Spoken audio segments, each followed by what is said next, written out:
부드럽지만 깊은 맛을 자랑하며 남녀노소에게 인기 만점인 스페인 요리부터 매콤하지만 고소한 돼지 껍데기까지 모든 맛의 풍미를 끌어올려주는 마법의 한 잔, 술입니다. 사연도 다르고 맛도 다른 술. 어떤 술 좋아하시나요? 여러분은 힘들고 지칠 때 혹은 기쁘거나 슬플 때 가장 먼저 뭐가 떠오르시나요? 이렇게 비까지라도 내리는 날에는 저는 역시 이 술 한 잔 아닐까요? 늘 같은 자리에서 우리의 허기를 달래주고 때로는 우리의 마음을 달래주는 이 술 한 잔. 오늘은 우리를 위로해주는 고향의 술, 대구의 진한 술을 찾아가 보려 합니다.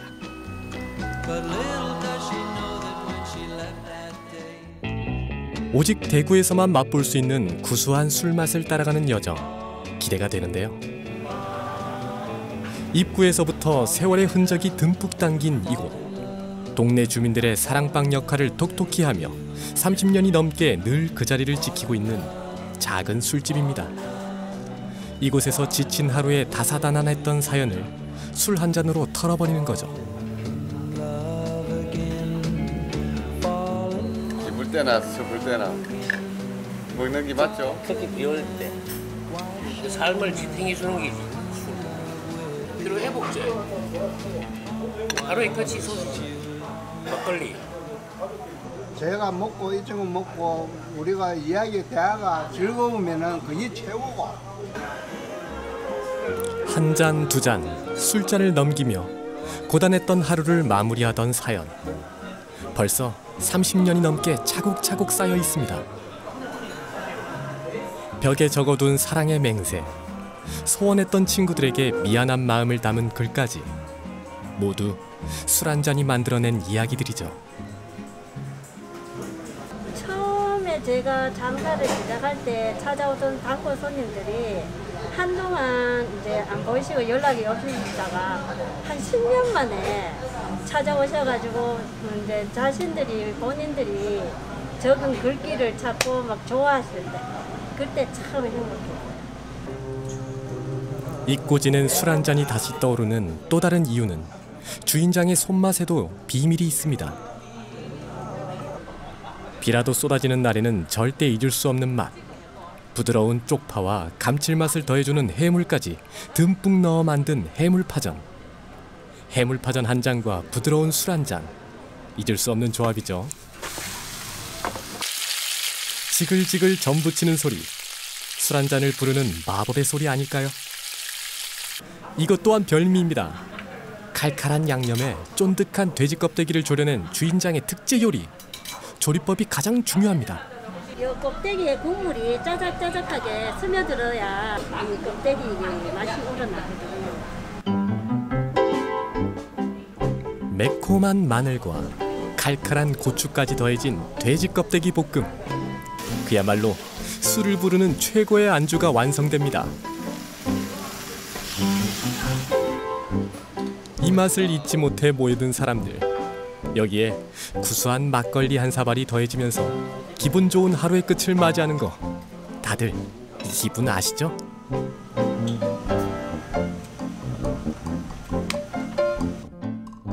많고 많은 술 중에 구수하면서 톡 쏘는 탄산의 맛이 매력적인 한국의 전통술, 막걸리. 파전부터 매콤한 돼지 껍데기하고도 환상의 궁합을 자랑하는데요.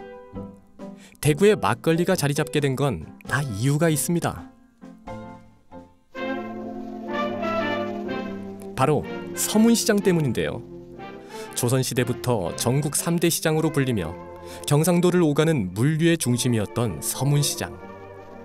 이곳에서 대구의 삼백산업이 발달했는데요. 바로 이 삼백산업이 지금 대구 막걸리를 있게 만들어준 것이죠. 서문시장을 중심으로 해서 대구에는 특히 삼백산업이라고 하는 부분들이 있어서 우리가 알고 있는 설탕, 그 다음에 섬유, 그다음에 제일 마지막으로 밀가루가 아무래도 거기에 많이 중심으로 모이다 보니까 아무래도 또 이런 일하는 사람들이 많고요.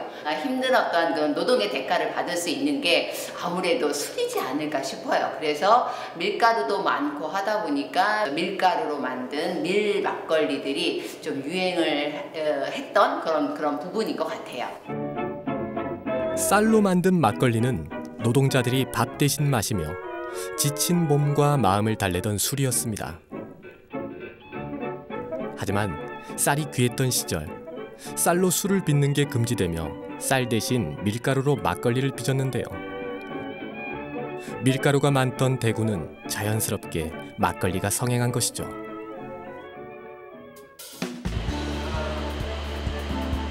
그렇게 이어진 대구 막걸리의 역사는 현재도 이어지고 있습니다. 대구 지역에서만 맛볼 수 있는 막걸리를 만드는 양조장입니다. 이게 바로 막걸리가 잊고 있는 소리인데요. 만드는 방식은 전과 똑같지만 딱 하나 달라진 게 있습니다. 10년 전으로 돌아가면은 그 당시에는 우리 저 회사의 총 생산량의 한 20%는 쌀이었고 80%가 밀로 생산한 제품이었습니다. 현재는 한 90% 이상 쌀이 나오고 있고 한 10% 정도 미만이 밀로 지금 출고하고 있습니다. 그래서 대구 시민들의 입맛이 그렇게 많이 변했고 시대 변화에 따라서 소비층들의 다양한 욕구를 충분히 이해하고 거기에 맞는 제품을 만들어야 된다고 그렇게 생각하고 있습니다.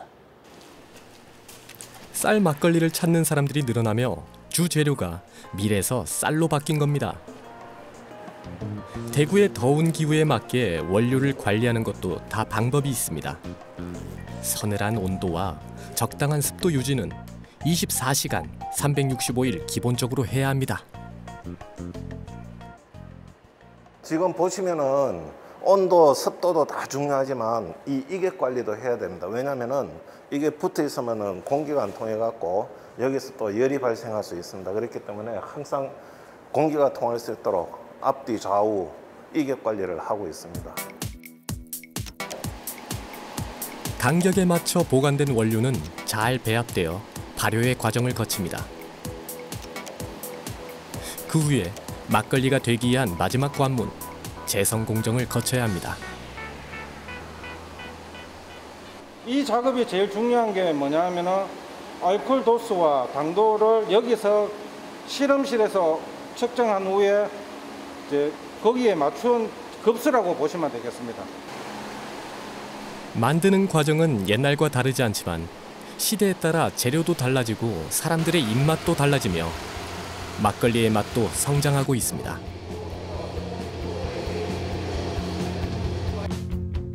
각 지역에서 생산되는 막걸리는 저마다 그 특징이 있는데요. 대구 막걸리의 특징은 대구 음식에서 찾을 수 있습니다.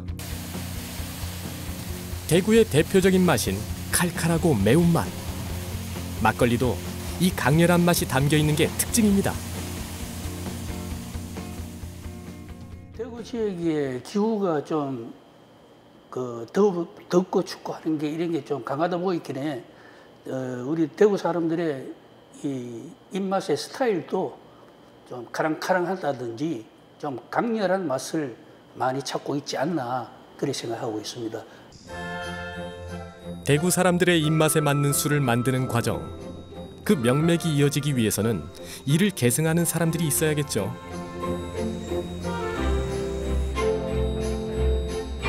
오늘 이곳에서 특별한 수업이 시작되었다고 합니다.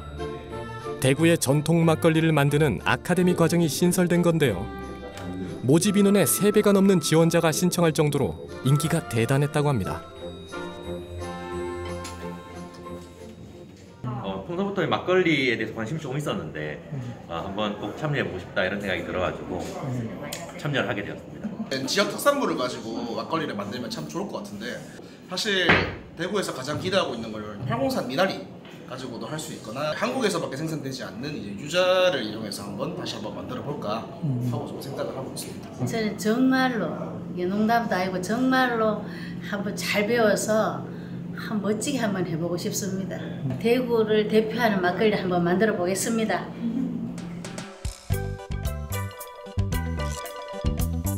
대구의 전통 막걸리로 만들어진 다양한 음식과 진한 막걸리 한 잔.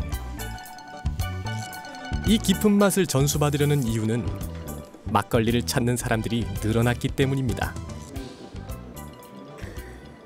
MZ세대도 그렇고 저희 세대 또래들도 사실 전통주라든지 그냥 일반 원래는 맥주나 이런 걸 좋아했다면 요즘에는 좀 더 막걸리나 전통주에 대한 관심도 증가를 했거든요. 그래서 요 교육과정이 끝나고 최대한 요 저희 사업 구역 내 불로동 일대 창업을 많이 하셔가지고 여기가 수제 막걸리 거리로 소문이 나서 많은 분들이 찾아오셨으면 좋겠습니다. 그 옛날 고된 공장 일을 하며 허기를 달래주던 막걸리. 그 깊고 진한 맛이 오래오래 이어지기 위한 노력은 지금도 진행 중입니다. 저마다 지역의 특산물이나 향토식품 등을 넣는 전통주들이 그 명맥을 이어가고 있는데요. 그럼 여러분, 대구 하면 딱 떠오르는 전통주들이 있으실까요? 사실 대구는 전통주의 불모지라는 오명을 쓰고 있는데요. 하지만 대구를 대표하는 전통주를 만들기 위한 노력은 계속되고 있습니다. 상고시대 때부터 사람들이 살기 시작한 대구는 넓은 분지 지형을 중심으로 영남의 대표 도시가 되었습니다. 역사도 깊고 문화도 발달했죠. 대구를 대표하는 산업도 많습니다. 그런데 딱 하나, 술이 없는 겁니다. 우리나라에는 현재 2,000개가 넘는 전통주가 있다고 합니다. 하지만 대구를 대표하는 술이 없는 이유는 대구의 역사에서 추측해 볼 수 있는데요. 정말로 대구에는 이름 딱 우리가 알고 있는 그런 술들이 정말로 없어요. 근데 이제 그게 아무래도 지역적인 어떠한 그런 특색이 있지 않을까 싶어요. 아무래도 이제 해안가라든가 아니면은 그 농작물이 뭐 풍부한 그런 것도 아니고요. 그런 산업만 발전했을 뿐, 산업적으로만 발전했을 뿐이지 뭐 먹거리라든가 그런 재료들이 좀 풍부하지 않다 보니까 그거를 좀 발전시킬 수 있는 전통주들이 나올 수 없는 어떤 그런 구조이지 않았나 싶거든요. 먹거리 재료가 풍부하진 않았지만 대구에는 양명시가 있습니다. 무려 조선시대 때부터 이어진 역사와 전통이 있는 약재시장이죠. 낙동강을 따라서 전국의 질 좋은 약재들이 대구 양명시에 모여드는 겁니다. 맛과 향, 효능까지 검증된 질 좋은 약재들은 전통주의 훌륭한 재료가 될 수 있습니다.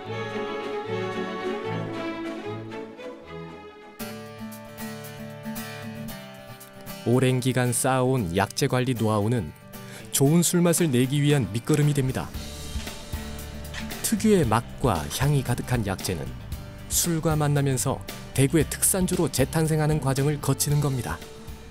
제가 재배한 새싹삼을 넣은 동방주하고 그 산에서 재배한 음나무를 집어넣어서 위스키 타입으로 만든 음청주가 있습니다. 그 두 가지가 있습니다. 예. 주로 한방 재료로 사용되는 엄나무. 특유의 진한 향을 갖고 있어 술로 빚으면 독특한 향과 맛을 느낄 수 있다고 하는데요.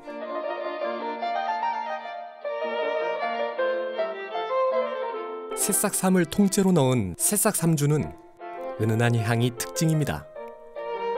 두 가지 술 모두 대구 특산주로 인정을 받아 새로운 전통주의 탄생을 알렸습니다. 처음에는 제가 그냥 별 생각 없이 만들어 먹다가 술이 좋아요. 근데 어릴 때부터 술을 그만 먹거든요. 대구 술이 없어요. 대구 술? 내가 한번 만들어 보자. 기왕 만들어 먹고 있으니까. 그래서 시작을 했습니다. 그래서 대구시에 가서 어떻게 하면 되느냐 물어보고 해서 조금은 기간이 좀 오래 걸렸지만은 그래도 대구시장의 추천서를 받고 그래서 특산주를 만들어내게 됐습니다. 하지만 술을 담그기 위한 약재는 제조 과정이 까다로워 아예 양조장에 새싹삼을 재배할 농장을 만들었다고 하는데요. 직접 재배한 새싹삼으로 새싹삼주를 만드는 겁니다. 여기가 이제 새싹삼 전용 스마트팜입니다. 여기 요 인삼 종자를 갖고 와서 이렇게 싹을 올려서 이래 재배해서 팔라고 이래 만든 장비인데 요때가 뿌리보다 이파리에 사포닌이 8배 많다고 그래서 굉장히 부가가치가 높은 작물입니다. 뿌리부터 이파리까지 통째로 삼을 넣기 위해 이파리까지 영양이 가득한 새싹삼을 선택했다고요. 직접 재배한 새싹삼은 증류주에 넣어 우려내는 과정을 거쳐야 새싹삼주로 탄생할 수 있습니다. 요거는 이제 담아놓은 지 10일 정도 된 술입니다. 삼이 색깔이 빠지기 시작하죠. 새싹삼의 영양 성분과 향이 술에 고스란히 녹아들면 자연스럽게 새싹삼의 색깔도 빠지기 시작하는 겁니다. 엄나무 역시 산에서 직접 재배하고 있는데요. 깊고 진한 향을 특징으로 살리기 위해 고심했다고 합니다. 소주로 치면 소주 560병 분량에 엄나무 10kg를 넣어서 그렇게 침수를 하고 있습니다. 여기 위스키 제조 공법인데 옛날에 위스키를 오크통에 담았는데 이제 영국이나 이런 데서도 위스키를 빨리 제조를 해야 되니까 전 세계 사람들이 먹으니까 이제는 이 통에 이런 침출조에 이제 오크 나무를 칩으로 만들어서 술에 넣어서 그렇게 침출을 시키고 있습니다. 그래서 지금 이것도 위스키 제조 공법하고 같습니다. 대구에서 자란 약재로 대구만의 술을 만들기 위해 고심했던 시간들. 만드는 방법도 맛도 다른 두 가지의 술. 과연 대구의 전통술로 자리매김할 수 있을까요? 전문가와 함께 두 가지 술의 맛과 향을 테스트해보기로 했습니다. 일단은 감회가 남다르다는데요. 대구의 전통주, 지역 특산주가 불모지인데 또 여기에 지역 특산주가 있다 그래서 테스팅을 한번 해보려고 왔습니다. 먼저 엄나무주입니다. 술을 따를 때 나는 향, 술의 농도, 입안에 들어갈 때의 첫 맛과 목넘김까지 꼼꼼히 맛에 집중을 합니다.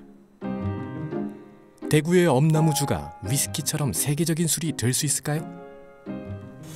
이 엄나무 향이 아주 진하게 나네요. 목넘김이 아주 부드럽고 이 뒤끝이 전통주의 독특한 그런 느낌을 받게 합니다.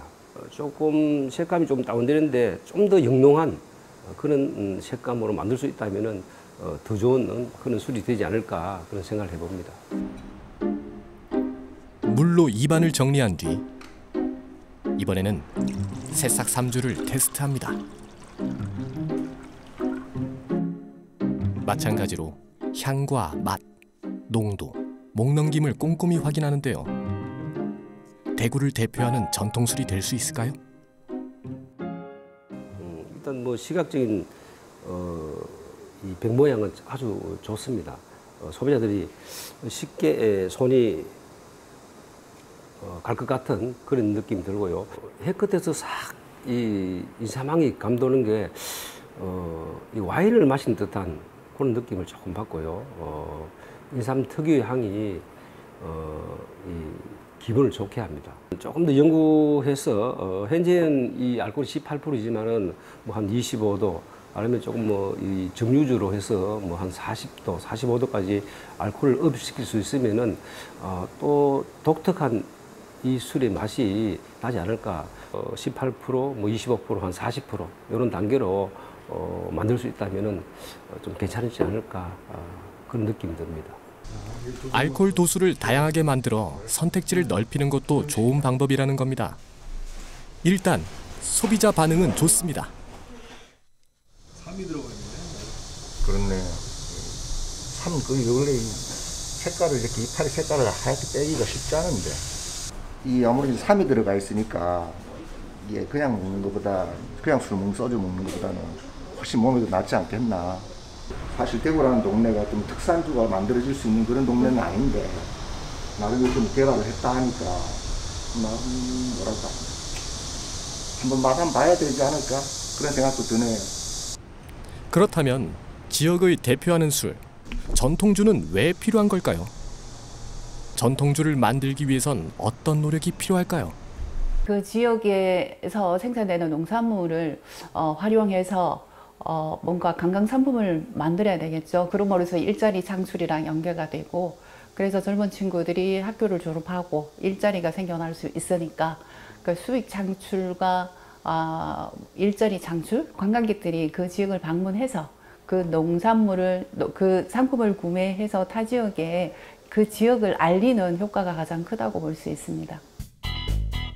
전통주라고 해서 오래된 재료나 지역의 특산품이 들어갈 필요는 없습니다.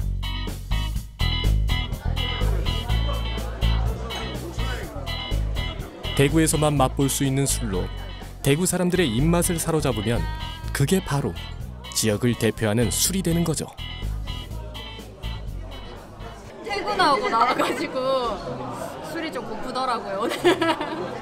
그래서 같이 일하는데 오늘 먹으러 왔어요. 자신의 이제 입맛도 있고 이제 개성도 따라서 달라지니까 수제 맥주를 찾는 거예요. 사실은 이제 대구의 수제 맥주가 제가 알기로 몇 집 없거든요. 근데 이 집이 가장 좀 다양합니다. 유난히 더운 대구의 여름, 시원한 맥주 한 잔이 주는 상쾌한 맛. 여기에 좋은 사람까지 더해지면 행복한 술자리가 완성되는 겁니다. 게다가 이곳에서만 맛볼 수 있는 수제 맥주의 맛은 대구 사람들에게만 주어지는 보너스인 셈이죠. 기존 상업 맥주들은 맛이 거기서 거기인 천편일률적인 맥주들이죠. 수제 맥주들은 도수가 낮은 것을 좋아하시는 분들 위해서 낮은 도수를 만들고, 또 소맥이라든지 높은 도수를 원하시는 분들 위해서 또 높은 도수의 맥주를 만들고, 또 꿀이 들어간 맥주, 조청이 들어간 맥주, 한약재가 들어간 맥주, 14종의 맥주를 지금 만들고 있습니다. 맛도 향도 깊이감도 모두 다른 수제 맥주. 종류가 다양한 만큼 많은 사람들의 입맛과 취향에 맞출 수 있다는 장점이 있고요. 여기에 대구의 이야기까지 녹여내면 대구에서만 맛보는 지역의 전통주가 되는 겁니다. 이곳은 원래 1953년부터 생산된 막걸리 양조장이 있었던 곳인데요. 현재는 대구의 젊은 입맛을 사로잡는 수제 맥주 양조장으로 재탄생한 것이라고 합니다. 여기는 몰트 분리실입니다. 다양한 사람들의 입맛에 맞춘 여러 종류의 수제 맥주. 모두 이곳에서 직접 만들어지는데요.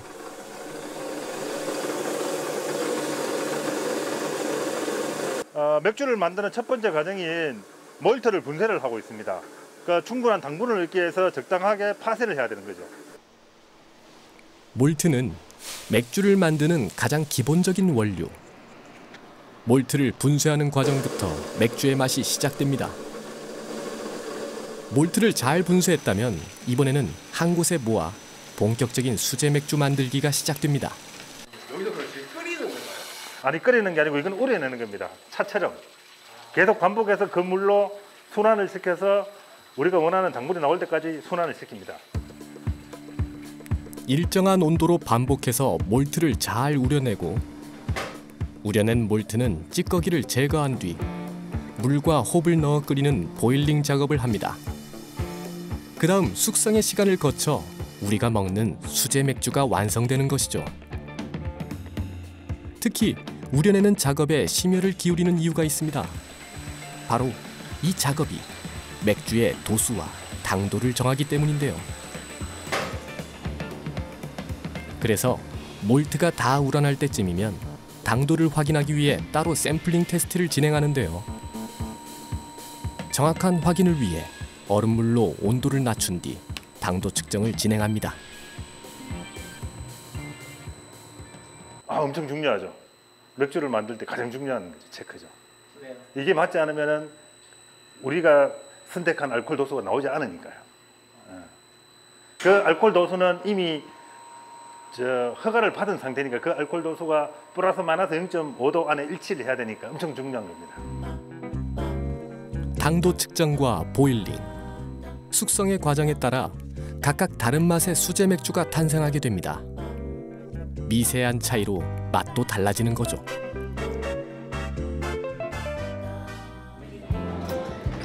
공들여 만든 수제 맥주의 맛은 이미 세계에서도 인정받았다고 하는데요. 세계적인 맥주 수상식에서 좋은 평가를 받은 겁니다.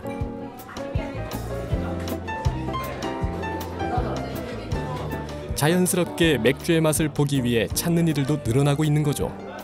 그야말로 술맛이 사람을 모이게 한 겁니다.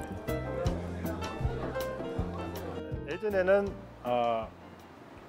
스트레스 해소용, 그냥 단순히 체는 만취용이라고 하면 요즘은 자기를 표현하는, 또 사람들의 입맛은 더 다양해지니까 계속 노력을 해야 되겠죠.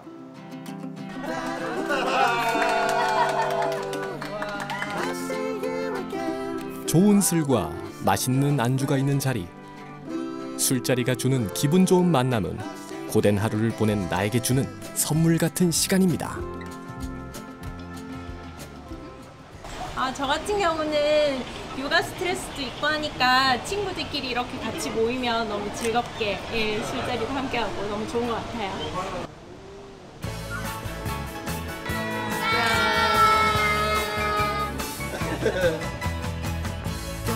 옛것을 지키는 것도 좋지만 새로운 것을 받아들여 창조하는 것도 전통주가 명맥을 이어나갈 좋은 방법이 될 수 있을 겁니다.